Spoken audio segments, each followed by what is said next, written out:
চিবানোর সময় শব্দ করো না। তো এটার ইংরাজিতে কি হবে? দেখো, চিবানোর সময় শব্দ করো না, এইটা কাউকে উপদেশ দেওয়া হচ্ছে, অর্থাৎ এই ধরনের সেন্টেন্সকে আমরা বলি কি ইম্পারেটিভ সেন্টেন্স। তো ইম্পারেটিভ সেন্টেন্সে এই যে শব্দ করো না, করা ইংরাজি কি না? করা ইংরাজি হচ্ছে যে ডু। ডু মানে করা, কিন্তু করো না ইংরাজি কি? তাহলে করো না ইংরাজি হবে ডোন্ট। ডোন্ট মানে হচ্ছে যে করো না। তো কি করো না? না শব্দ করো না চিবানোর সময়।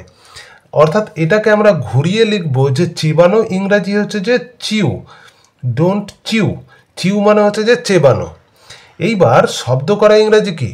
শব্দ করা ইংরাজি এখানেতে আমরা ব্যবহার করব লাউড, মানে হচ্ছে যে জোরে চিৎকার করা বা জোরে শব্দ করা, LOUD, লাউড।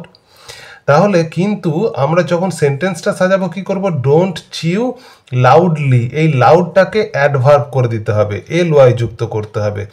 অর্থাৎ ডোন্ট চিউ লাউডলি মানে হচ্ছে যে চেবানোর সময় শব্দ করো না। চেবানো ইংরাজি কি আমরা দেখলাম? চিউ।